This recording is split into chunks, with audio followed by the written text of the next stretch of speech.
बिहार में जमीन और फ्लैट की रजिस्ट्री में जो विवाद होता है, अब विवादों पर जल्दी रोक लग सकती है। सरकार अब रजिस्ट्री की प्रक्रिया को पूरी तरह से पारदर्शी और तकनीकी पर आधारित होगा। अब किसी भी जमीन, मकान, व्यवसाय या फ्लैट की रजिस्ट्री से पहले उसकी जो वास्तविक तस्वीर अक्षांश देशांतर के साथ सरकारी पोर्टल पर अपलोड की जाएगी। तस्वीर अपलोड होने के बाद ही रजिस्ट्री संभव हो सकती है, अन्यथा नहीं होगा। अब पहले जमीन दिखेगा, उसके बाद रजिस्ट्री होगा। जब नई व्यवस्था लागू होगा, तब रजिस्ट्री के समय सिर्फ कागजात में ही नहीं, बल्कि जमीन की वास्तविक स्थिति भी अब सिस्टम में दर्ज होगा।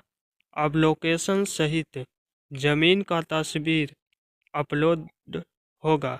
सॉफ्टवेयर जमीन का वास्तविक मालिक कौन है, इसकी भी जांच हो जाएगी।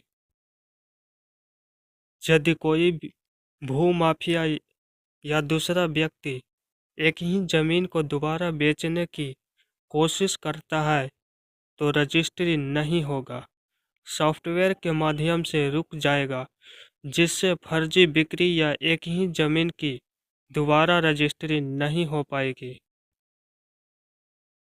एसएमएस के माध्यम से जमीन की पूरी जानकारी मिलेगा। नई तकनीकी के तहत रजिस्ट्री पूरी होते ही खरीदार के मोबाइल पर भेजे जाने वाले एसएमएस में जमीन की पूरी जानकारी फोटो के साथ उपलब्ध होगी। खरीदार इस दस्तावेज को डाउनलोड कर सरकारी रिकॉर्ड के रूप में उपयोग कर सकते हैं।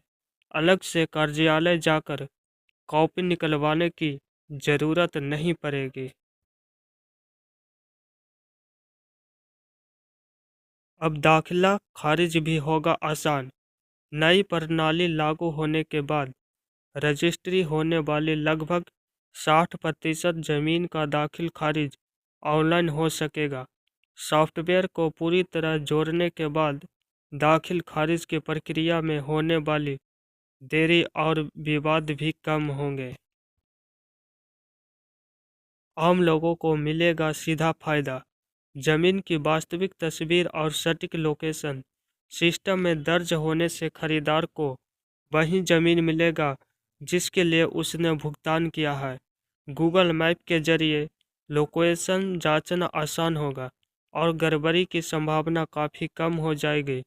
नई तकनीकी से जमीन के खरीद बिक्री ज़्यादा सुरक्षित और भरोसेमंद बनने जा रही है।